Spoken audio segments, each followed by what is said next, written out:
So good morning once again. This is chapter number 2 as per your NCERT and it is motion in a straight line.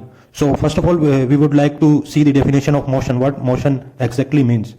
You know, in this world, everything moves. Even you can say stationary things also moves, such as roadway move with Earth's rotation. So you know Earth is rotating. अगर मैं कहूँ कि कोई चीज stationery पड़ी हुई है अर्थ पे, तो which means it is also rotating because Earth is rotating. So everything in this universe, on this earth, everything on this earth is in moving condition. So moving motion may be a straight line motion or a curvilinear motion. So but in this chapter we will study about the motion is along a straight line only. That line may be horizontal, vertical और inclined as well. ये कैसी हो सकती है आपकी? Horizontal भी हो सकती है, horizontal may be vertical and inclined as well. कैसी हो सकती है आपकी लाइन? ये आपका क्या हुआ? ये horizontal and this is vertical and it may be inclined as well, but it should be straight. That's why we can say motion is along a straight line. So if अगर motion है तो it means किसी चीज की वजह से motion होगा. May be it may be a push और pull, but in this chapter we will discuss only about the motion, not because of the force which is applying to create the motion on the body. So motion क्या हुआ? Change in position, change in position with respect to time. So this is your motion. Straight means a straight line should be there, whether it is horizontal, vertical or inclined. Now motion अब हो किसका रहा है? एक particle का. Object क्या है आपका? ऑब्जेक्ट इज अ पार्टिकल, एक स्मॉल पार्टिकल, एक छोटा सा particle. Now why we are calling a small particle? Because its size should be small so that we can say, suppose करिए अगर ये इस डायरेक्शन में जा रहा है तो पूरा का पूरा पार्टिकल मेरा इसी डायरेक्शन में जा रहा है. अगर सपोज करिए आपने इतना बड़ा ये ऑब्जेक्ट ले लिया और मैं इसका मोशन कर रहा हूं, देन इट मींस क्या होगा कि ये इतना बड़ा पार्टिकल आपका जरूरी नहीं है वो स्ट्रेट जाए आपका, इसके अंदर अपना एक मोशन भी आ सकता है. So that's why we are saying a very small particle, object having a very small in size so that it will move in the direction of the motion. The complete particle move in the direction of the motion. So ये तीन चीजें याद रखनी है. Motion, change in position, object क्या है मेरा? एक स्मॉल पार्टिकल है, स्ट्रेट लाइन, वो लाइन होनी चाहिए, whether it may be horizontal, vertical or inclined. So ये चीजें ध्यान रखनी है इस चैप्टर के अंदर. Now move on to position and displacement. And such kind of motion are also known as rectilinear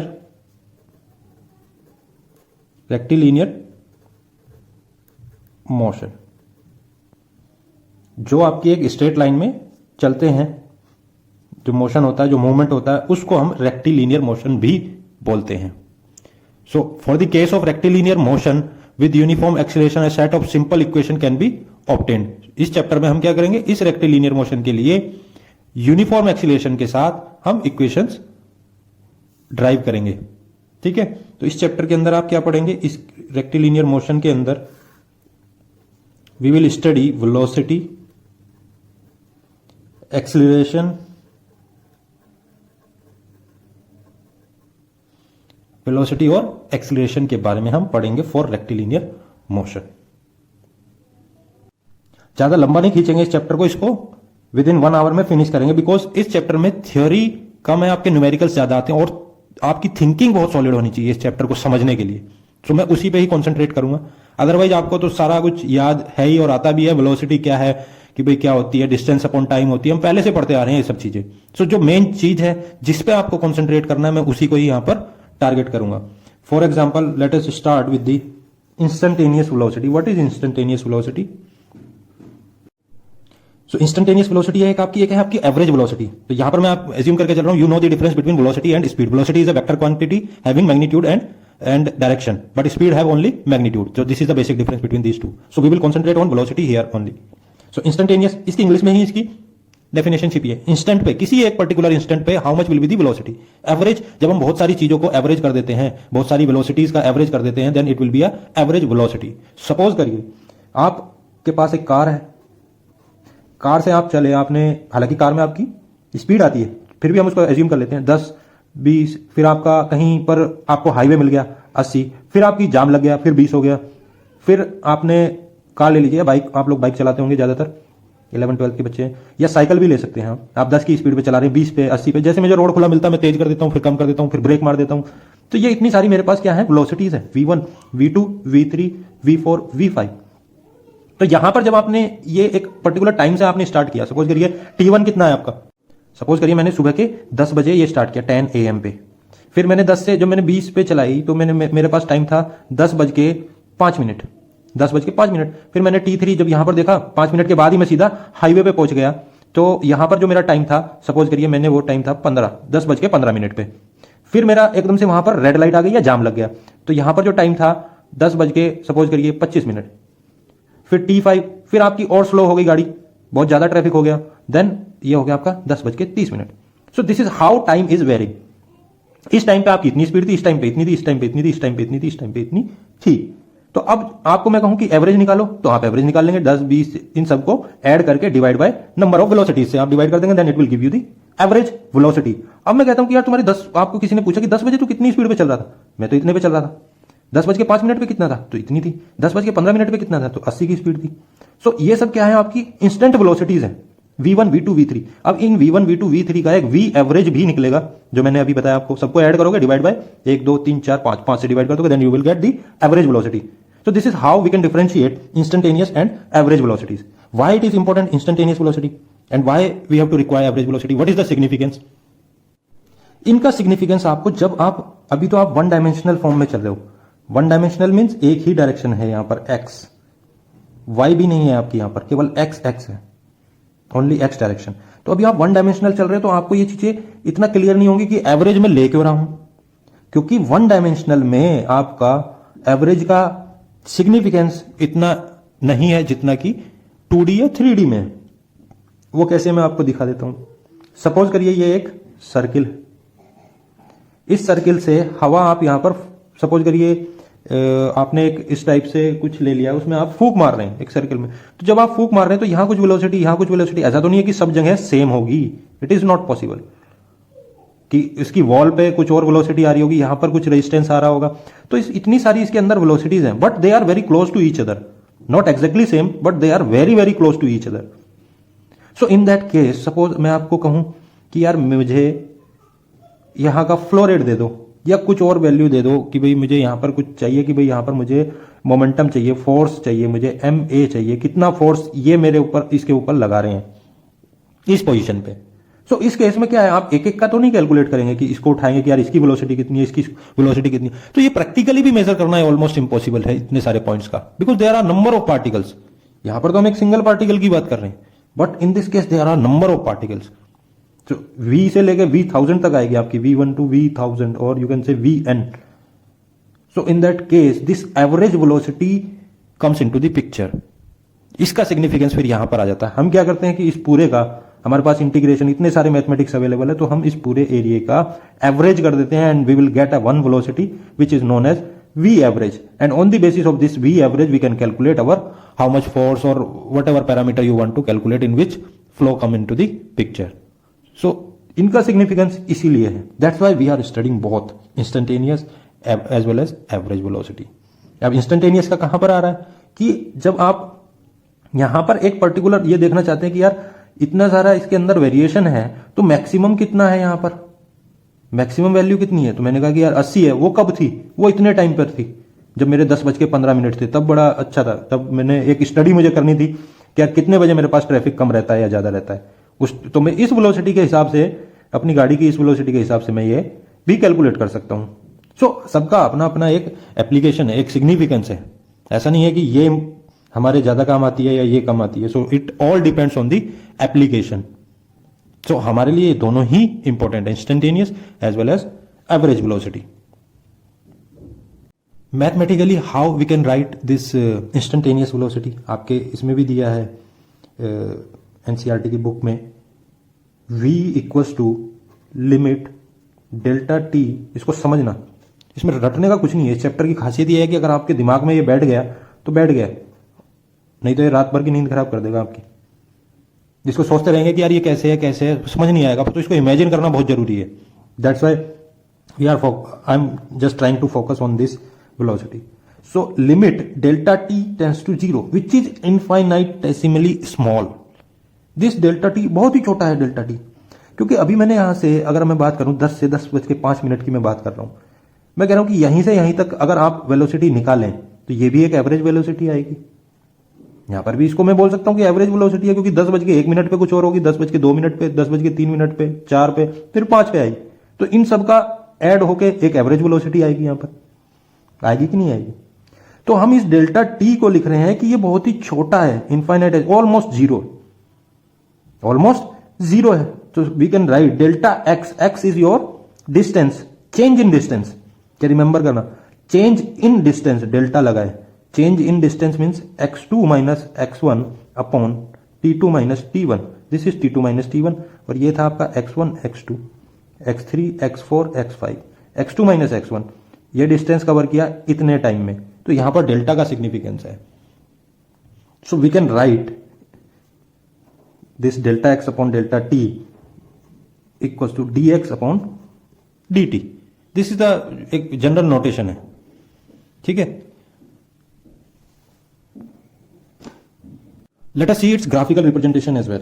तो आपके एनसीईआरटी में भी ये ग्राफ बनाया हुआ है, इसका ग्राफिकल रिप्रेजेंटेशन देख लेते हैं। In between x and in between time, t is in second and x is in metre. So we have a path such that you can see this is your path. भाई कोई particle जो है वो ऐसे move कर रहा है एक स्ट्रेट लाइन में, this is your straight line. Suppose करिए यहाँ पे एक चूहा बैठा है और वो चूहा मेरा इस लाइन पे इस तरीके से चल रहा है, इस तरीके से, ये उसका एक पाथ है, ठीक है। अब एक पॉइंट है यहां पर P1 and this is your P2 and it will represent,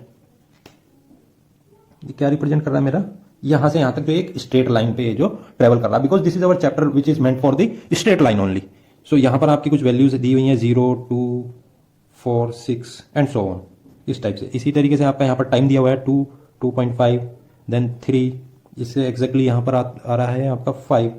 सो इस तरीके से आपका ये चल रहा है। तो मैं इसका एक बेसिक चीज आपको बता देता हूं कि वो ग्राफ से आप इसको कैसे कैलकुलेट करते हैं। सो P1 टू P2 आपको जाना है। तो यहां पर आपका एक पॉइंट है P1, एक है पॉइंट P2। तो P1 पे आपका टाइम है 3 और P2 पे आपका टाइम है 5।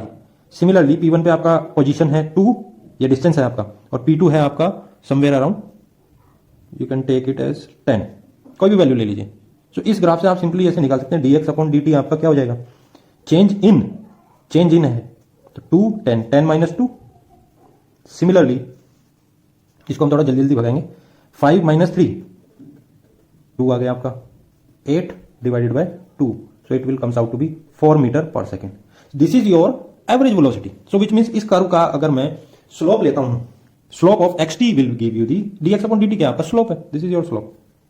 The slope of position time graph will give you velocity, ये याद रखना है। जैसे जैसे आप छोटा करते जा रहे हैं, अब जब हमने एक पॉइंट और छोटा किया तो आप यहां पर एक टेंजेंट बन जाएगी। ये लाइन जो है जब आप स्ट्रेट लाइन इस पर ड्रॉ करेंगे then it will become a tangent. So it is difficult to calculate the average velocity by graphical method.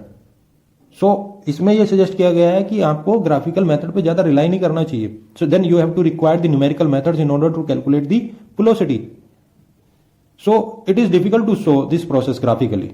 But if we use numerical method to obtain the value of this velocity, so which can be easily calculated. So please keep in mind that graphical methods have some limitations. एक और यहां पर एक important point है जो आपको याद रखना है, that is related to the uniform motion. Uniform motion अभी मैंने जैसे आपको एक एग्जांपल दिया था, यहां पर मैंने एग्जांपल दिया था, अब ये यहां पर आपको क्लियर होगा, बहुत अच्छे से होगा ये वाला एग्जांपल, कि यहां पर इतने सारे पार्टिकल हैं और सबकी वेलोसिटीज आपकी अलग अलग है। तो इस टाइप के मोशन को हम यूनिफॉर्म मोशन नहीं बोलते, this is non uniform motion, because we have different velocities. जब कोई भी मोशन यूनिफॉर्म होगा तो वो क्या, वहां पर क्या है आपकी velocities, each and every particle will have the same velocity.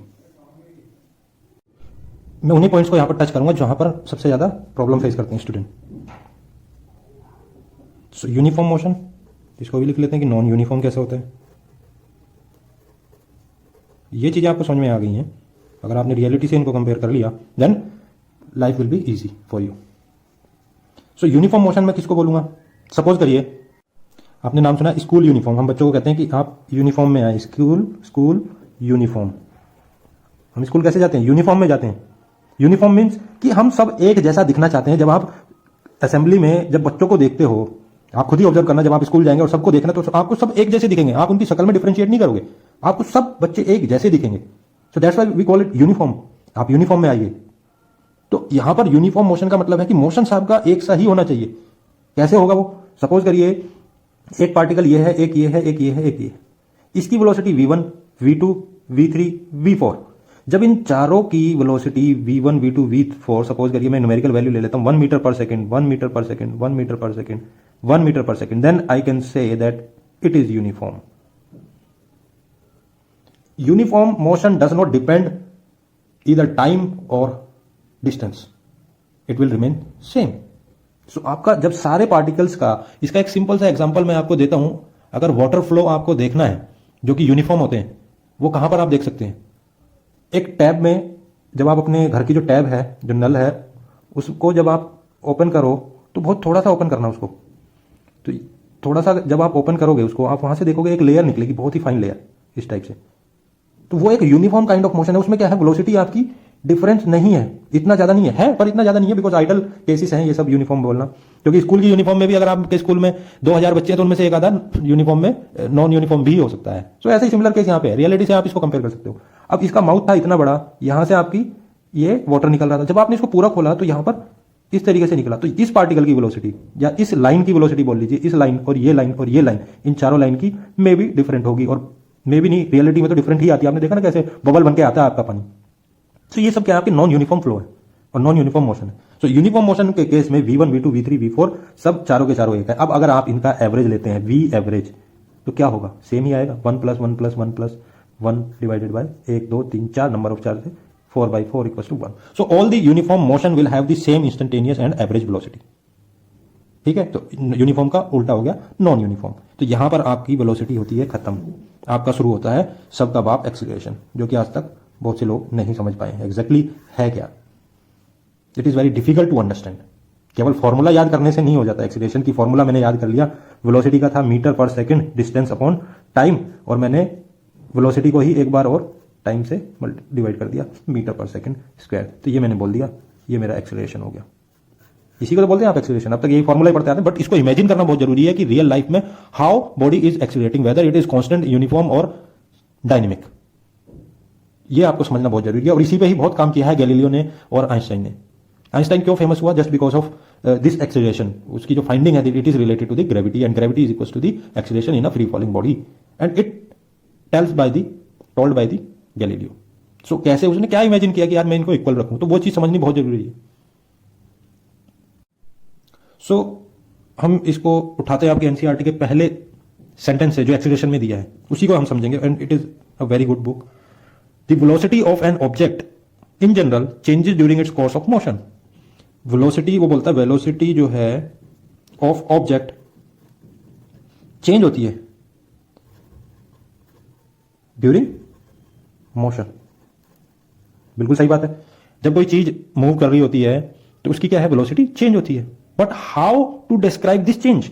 भाई वेलोसिटी की तो समझ में आ गया ना, velocity of object change during motion. Suppose करिए आपकी कार है, दिस इज योर कार, ये चल रही है, आपने सड़क पे चल रही है, तो इसकी क्या है? स्पीड आपने देखा होगा कम ज्यादा हो रही है। मैं कह रहा हूं अभी ये स्ट्रेट लाइन चल रही है, बिल्कुल सीधी चल रही है, ठीक है। अब आपने देखा होगा इसकी वेलोसिटी भी चेंज हो रही है, या स्पीड कह लीजिए, फॉर टाइमिंग आप स्पीड और वेलोसिटी को सेम बोल सकते हैं अभी यहां पर, because we are moving in a straight path.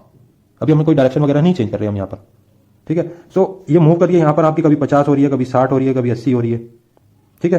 तो ये चेंज हो रही है जैसे जैसे इसका मोशन हो रहा है आगे की तरफ, which is true for each and every object, ठीक है। सो आप इसको कैसे डिस्क्राइब करेंगे? How to describe this change?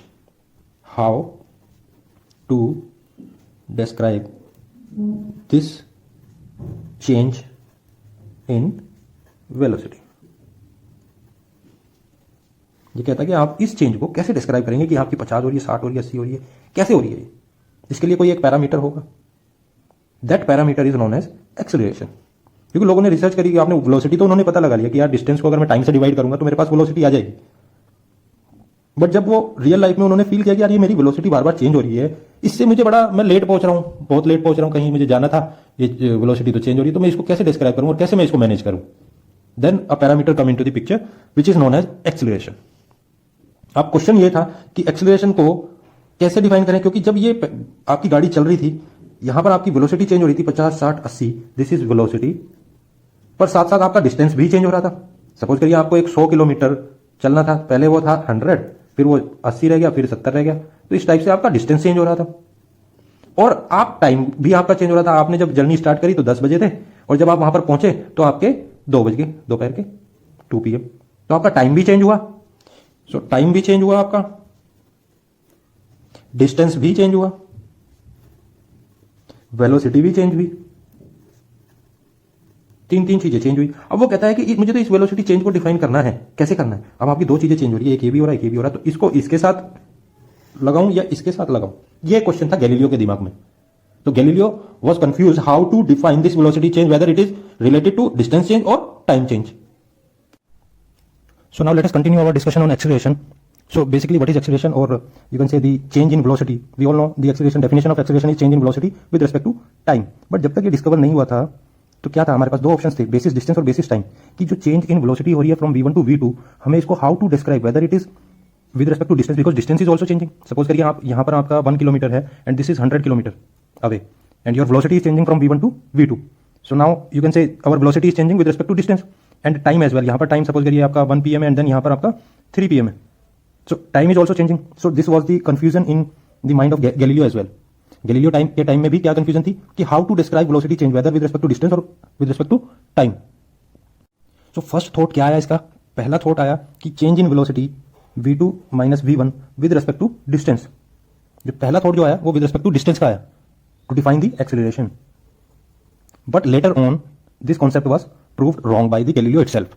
तो कुछ टाइम के बाद ये आपका कॉन्सेप्ट गलत पाएगा, it is with respect to time, और उसके लिए उसने एक फ्री फॉल एक्सपेरिमेंट किया। Studies Galileo concluded that the rate of change of velocity is with respect to time, not with respect to distance.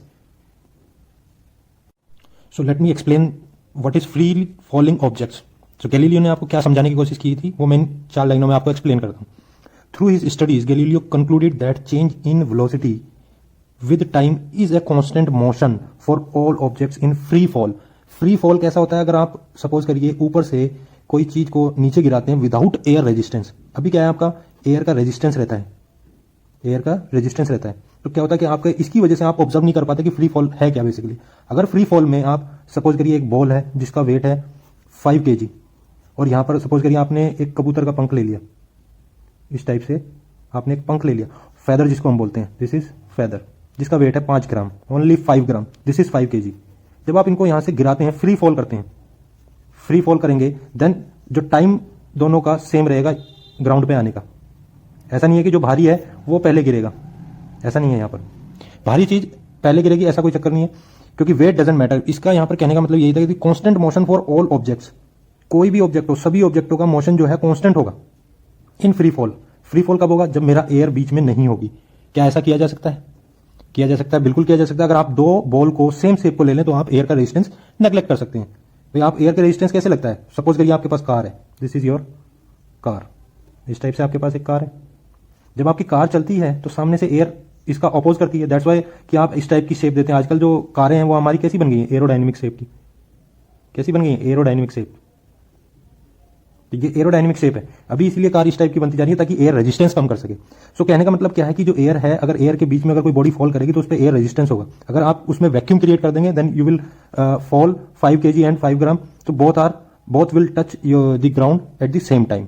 ये मैंने एक वीडियो इसमें अपलोड कर दिया है जो कि नासा की लैब में वो टेस्ट किया गया है, जिसमें एक बॉल है, एक फेदर है और जिसमें कि एयर बिल्कुल जीरो कर दी गई है, वैक्यूम क्रिएट कर दिया गया है। तो आप उस वीडियो को देख लेना, इसी के कंटिन्यूएशन में मैंने डाला हुआ है, ठीक है। अब यहां पर मैं आपको दूसरी चीज क्या दिखाने जा रहा था कि आपका बेसिस डिस्टेंस और बेसिस टाइम ये कैसे आया है, बिकॉज अब ये देखिए, on the other hand distance is not constant, it decreases with increase in distance of fall. यहां पर आप क्या देख रहे हैं, ये एक एक्चुअल डेटा है, नासा लैब में एक एक्सपेरिमेंट किया है, उसका एक्चुअल डेटा यहां पर लिया गया है। इसमें आप क्या देख रहे हैं, टाइम यहां पर क्या है, 0 1 2 3 4, आपका एक्सेलरेशन क्या है, कांस्टेंट है, वेलोसिटी चेंज हो रही है, it is increasing with respect to distance. यानी कि जो गैप, सबसे ज्यादा डिस्टेंस कहां पर है, यहां पर फिर उससे कम यहाँ पर है, फिर उससे कम यहाँ पर है, फिर ये कम होता चला जा रहा है। तो यहाँ पर भी ये क्या कह रहा है, on the other hand with distance is not constant, constant के साथ ये डिस्टेंस के साथ ये कांस्टेंट नहीं है, it decreases with increase in distance of fall. ये क्या हो रहा है, डिक्रीज हो रही है जैसे जैसे मेरा डिस्टेंस बढ़ रहा है। कैसे बढ़ रहा है, ये मेरा V2 है, V1 है, V1 माइनस वी नोट करोगे 9.8 आएगा आपका, V1 minus v naught equals to 9.8।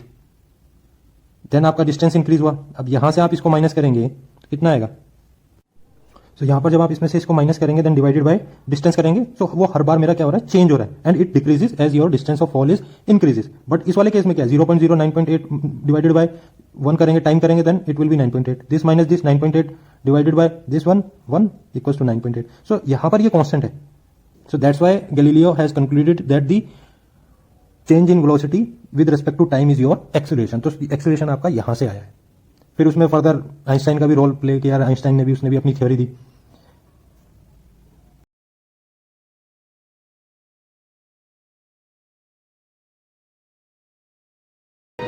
This is NASA's Space Power Facility near Cleveland, Ohio, and it is the world's biggest vacuum chamber.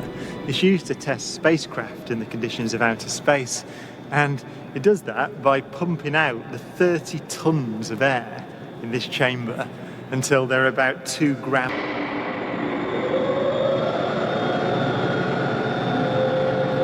Galileo's experiment was simple. He took a heavy object and a light one and dropped them at the same time to see which fell fastest.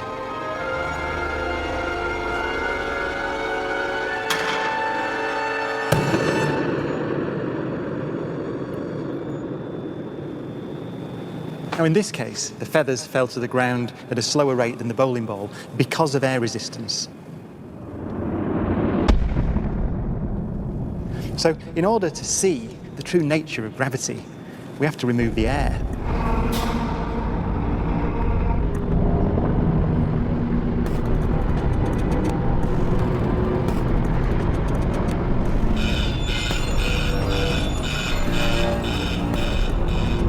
It takes 3 hours to pump out the 800,000 cubic feet of air from the chamber. Okay, we dropped 2 millitor in the last 30 minutes. But once it's complete, there's a near perfect vacuum inside. 6104 manual, 10% open. Station 1, go for drop. PCV 30-1, pressure set point at 240 psi. We are go for drop. 10, 9, 8, 7, 6, 5, 4. Cameras on. 2, 1. Release.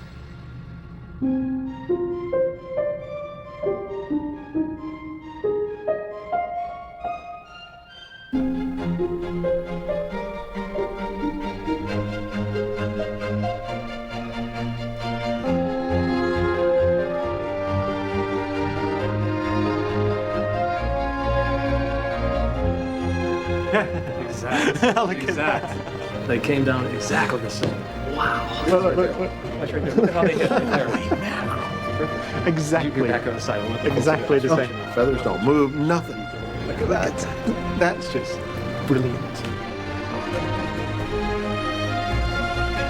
Isaac Newton would say that the ball and the feather fall because there's a force pulling them down, gravity.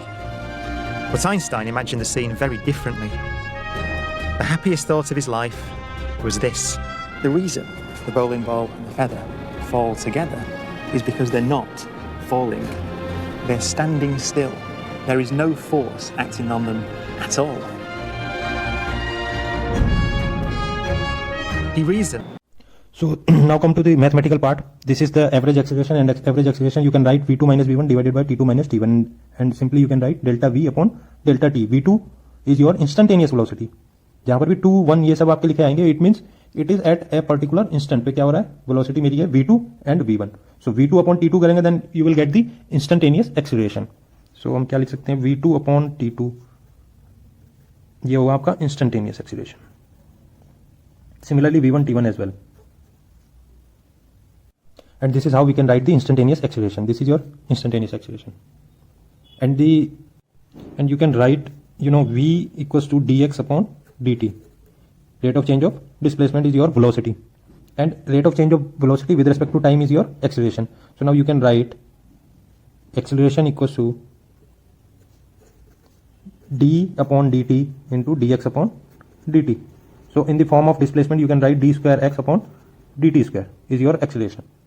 So double integration अगर आप distance displacement का करेंगे with respect to time then it will give you the acceleration. Second derivative. Now question arises, ये तो होगा mathematically, आप acceleration को feel कैसे करेंगे? एक्चुअली एक्सेलरेशन फील करना it is very difficult to know how acceleration is changing और velocity is changing. So इस केस में आप एक सिंपल सा एग्जांपल लेते हैं. आपकी कार जो है वो मूव कर रही है इस डायरेक्शन में, इस डायरेक्शन में. इनिशियली इसकी कुछ वेलोसिटी है. तो जब ये आप इसको जब कार को जस्ट स्टार्ट करते हैं तो आप अपना एक्सीलरेट करते हैं, उसको हम बोलते हैं ना एक्सीलरेशन. सो जब आप एक्सीलरेट करते हैं तो अंदर बैठे हुए पैसेंजर पीछे की तरफ जाता है. तो उस टाइम पे आपकी क्या है, वेलोसिटी चेंज हो रही है. तो आपका एक्सीलरेशन आपको मिल रहा है विद रिस्पेक्ट टू टाइम. तो आपको अंदर बैठे हुए फील हो रहा है, वो जो फीलिंग है दैट इज एक्सीलरेशन. अब जब आप कार में ब्रेक लगाते हैं, सपोज करिए आपने ब्रेक लगाया कार के अंदर, तब आपको एक धक्का लगता है उसमें, आगे की तरफ आप गिरते हैं जाके. Again your velocity is changing with respect to time. फिर आपको जो फील हो रहा है दैट इज अगेन एक्सीलरेशन. अब नेक्स्ट क्या होता है, इन दोनों के बीच में जब आपने गाड़ी स्टार्ट करी और ब्रेक मारी, इसके बीच में आपने वेलोसिटी जो है 80 kmph रखी है आपने. जब आपकी कांस्टेंट वेलोसिटी पे, कांस्टेंट स्पीड पे जब गाड़ी चलती है तो आपको अंदर बैठे हुए कुछ नहीं फील होता, because your velocity is constant. आपकी वेलोसिटी क्या है, कांस्टेंट है. वेलोसिटी कांस्टेंट होगी तो एक्सीलरेशन आपका जीरो होगा, और एक्सीलरेशन जीरो होगा तो विच मींस आपको कुछ भी फीलिंग नहीं आने वाली उसमें. आप रोलर कोस्टर राइड अगर आप लेंगे, जो झूले होते हैं हमारे, उनमें क्या है, आप एक्सीलरेशन के पैसे देते हैं उसके अंदर. वेलोसिटी कभी कम ज्यादा, वेलोसिटी कम ज्यादा, वेलोसिटी कभी बढ़ रही है फिर घट रही है, बढ़ रही है घट रही है, बढ़ रही है घट रही है. तो इस टाइप से उसके अंदर वेलोसिटी चेंज होती है. That's why you feel the acceleration. और वो एक्सीलरेशन इतना हाई होता है, अराउंड 10 टाइम्स जी होता है आपका. जी है आपका 9.8 which means 98 metre per second square का आपका एक्सीलरेशन होता है, और उसी एक्सीलरेशन के लिए आप पे करते हैं उसके अंदर. सो एक्सीलरेशन क्या है, एक तरीके से आपको फील लेने वाली चीज है. और वो फील कब आएगा, जब आप उसी के अंदर बैठे हैं. बाहर बैठे हुए थोड़ी आपको फील आएगा. हालांकि इसके लिए मैं एक वीडियो अपलोड करूंगा कि आपको उसमें एक अच्छा एनिमेशन मिल जाए, so that you can understand the acceleration exactly. Because इसके बाद आइंस्टाइन साहब आ जाएंगे आपके, आइंस्टाइन, गैलीलियो, इन दोनों को, और एक हमारे न्यूटन, इन तीनों को मुझे आपको समझाना है एक्सीलरेशन की ही फॉर्म में. अगर ये आपको समझ में आ गया, ये फील आ गई, देन एक्सीलरेशन में. Now let us move forward. Constant acceleration. So now onward we will see how your velocities are varying at constant acceleration, or how the motion takes place at constant acceleration. As we know, although acceleration can vary with time, we know acceleration is rate of change of velocity with respect to time. But in our study, this chapter, motion along a straight line is restricted to constant acceleration. So basically, we are assuming that acceleration is constant. So from now onward, we will assume constant acceleration and drive our equation of motions. So this point we need to remember, constant acceleration. ये आपको भूलना नहीं है. This is the most important point. Now come to the next point. The average acceleration equals the constant value of acceleration during the interval. Average acceleration क्या है आपका, जैसे आपके number of acceleration है 1, 2, 3, 4, 5. जब आप उन सभी का एवरेज लेंगे then it will be your average. ठीक है. और इसमें भी आपका क्या है, जब कांस्टेंट वैल्यू होगी उसका एवरेज लेंगे तो ही कांस्टेंट आएगा ना आपका. भाई जैसे हमने बताया था वेलोसिटी का, अगर यूनिफॉर्म वेलोसिटी होगी then you will get the same velocity as instantaneous as well as average. So same thing here we are trying to say average acceleration equals the constant value of acceleration during the interval. Suppose interval 1, 2, 3, we have 3 interval. Here is A1, A2 and A3. Now suppose A1 value is 9.8, 9.8 and 9.8. So these are the instant values, and if you will take the average it will give you 9.8. So this is the average acceleration. So if the velocity of an object, now we are assuming that our velocity of the object is v0 when our time is 0. So this is the boundary condition. At time t equals to 0 your velocity is v0. When time is t then your velocity becomes v. Now what is the formula of average acceleration, or you can say you have 2 points 1 and 2. You have to take the average acceleration of these 2 points. So यहां पर आपका एक v1 होगा, then v2 होगा, t1 होगा, then t2 होगा. जब भी आपको एक्सेलरेशन निकालना हो तो आपको क्या करना है, final minus initial. This is your final. So v2 minus v1, t2 minus t1. So this is your, अगर मैं यहां पर लिखूं तो ये t1 है, ये t2 है. So t2 आपका क्या है, t, v2 आपका v minus v0, t minus t1 is 0. Now you got a equals to v minus v0 upon t, and it will comes out to be v equals to v0 plus a t, where a is your constant. अभी हमने क्या बोला, constant acceleration, a is your constant value. यहां पर आपकी ये क्या है, a आपका कांस्टेंट है. This is your first equation of motion for constant acceleration. So these are the velocity time graph for simple cases. You can see this is velocity and this is time. v0 is our initial velocity, so it is increasing from v0 to v up to time t. Here time is 0, so you can say here your direction is positive direction and positive acceleration. Positive direction with positive acceleration. You can calculate acceleration. Acceleration is v2 minus v1. v2 is this one, which is higher, so v2 is positive, minus v1. v1 is less, so v2 minus v1 will give you the positive value. Now in second case, the direction is positive but the acceleration is negative. Acceleration कैसा है आपका यहाँ पर, negative है, because velocity is reducing from v0 to v. So v2 is your this velocity and v1 is this one, so v2 minus v1, v1 is your higher value, that's why your acceleration comes out to be negative. So now come to this case, the direction is negative and acceleration is also negative. वो कैसे है, minus v2, initial is this one, ये आपकी initial position, ये final position, so final minus initial minus v plus v, because this is greater in negative sign, so your acceleration will be negative and this is the negative direction. Now come to the fourth one. So in this case, in fourth case, positive direction till time t1 and then turn back with the same negative direction, negative acceleration. So these are the four velocity time graph for a simple case. And एक interesting चीज़ क्या है इसके अंदर, VT अगर मैं graph suppose करिए ये मेरा वीटी ग्राफ है और एक सिंपल ही ले लेते हैं, ये एक ग्राफ है, suppose this is your velocity u at this point. Now the area under this curve और line you can say will give you the displacement. वो क्या देगा आपको, डिस्प्लेसमेंट. एक सिंपल सी चीज़ है, dx upon dt is your velocity, या dv upon dt equals to acceleration, या मैं एक्सेलरेशन को ये भी लिख सकता हूँ d square x upon d t square, double derivative, second derivative of displacement. अब मैं कहना क्या चाह रहा हूँ आपको, dx को अगर मैं इंटीग्रेट करता हूँ dx अपॉन dt, ये हो गया मेरा v dt. अगर मैं इसको इंटीग्रेट कर देता हूँ from x zero to x, from t zero to t, then it will give me displacement. x की वैल्यू आ जाएगी यहाँ पर आपको, x equal to v t, this is your displacement. So area भी क्या होता है आपका, इंटीग्रेशन, इंटीग्रेट करते हैं जब भी हमें एरिया निकालना होता है, most of the time we use to do integration. So area under the curve of velocity and time graph will give you the displacement. And so our next topic is kinematic equations for uniformly accelerated motion. One of the equation we have already derived. We have found the relation between the initial and final velocity with uniform acceleration. So acceleration is uniform, so it will not change. If its value is 9.8, then it will remain 9.8. If its value is 15, then it will remain 15. It will not change. Please remember this. This is the most important assumption while driving the equation of motion. So अभी हमने क्या drive किया, v equals to v naught plus a t, where a is constant or uniform. Uniform means same. So and graphically how you will draw, we have already drawn 4 graphs and one of the graph is belongs to this v equals to v naught plus at. Now again I am drawing the same graph. So this is v naught and this is, at this point it is v. Now so we have covered the area under velocity time graph. This is your uniformly accelerated motion and there are two kind of area, one is triangle and another one is rectangle. Let's give a name to it, O, A, B, C, D. So we have two areas, one is triangle plus one is rectangle. So for triangle the area will be, so this is the area of the triangle and this is the area of the rectangle. Half base is your from 0 to t, this is your t, base is t and height is v, this complete is v minus v naught equals to this point plus v naught into t. This is the area of this rectangle.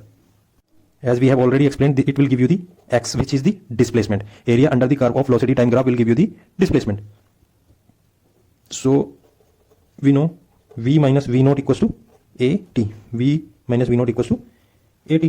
Therefore x equal to क्या हो जाएगा आपका half a t square plus v naught t.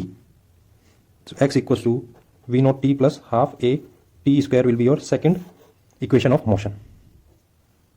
So equation 1 can also be written as, हम इसको कैसे लिख सकते हैं इक्वेशन 1 को, x equals to v plus v naught divided by 2 into t. ये क्या हो जाएगा आपका, इसको अगर आप इस फॉर्म में भी लिख सकते हैं, इसको अगर आप अंदर लेके जाएंगे half v minus half v naught t and this is plus v naught t, so v naught t minus half v naught t equals to positive हो जाएगा आपका v plus v not upon t. So this is the another form, so we can write this one as v into t. So basically this is the you can say arithmetic average. v plus v naught आप कैसे लिखते हैं average को, 1 plus 1 divided by 2, this is 1, इसको 2 ले लीजिए, एक point पे 1 है एक पॉइंट पे 2 है, then this plus this divided by 2 करते हैं ना। So this is the arithmetic mean. So basically यहाँ पर क्या हम दिखाने की कोशिश कर रहे हैं, bar equals to v plus v not upon 2 for constant acceleration only. So basically it's a arithmetic mean and that the object has undergone displacement x with an average velocity equals to the arithmetic average of the initial and final velocity. So this is we are just considering for constant acceleration. So now from this equation, so can we write t equals to v minus v naught final minus initial divided by acceleration.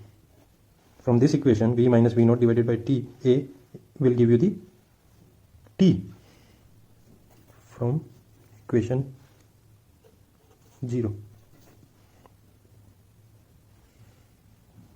Now x equals to v bar into t, x equals to v bar into t will give me v plus v naught upon 2, this is v plus v naught upon 2 into v minus v naught upon a, this is v minus v naught upon a, this is the t value and this one is v. So it will give me a plus b into a minus v will give you v square minus v naught square upon 2a. v square equals to v naught square plus 2ax.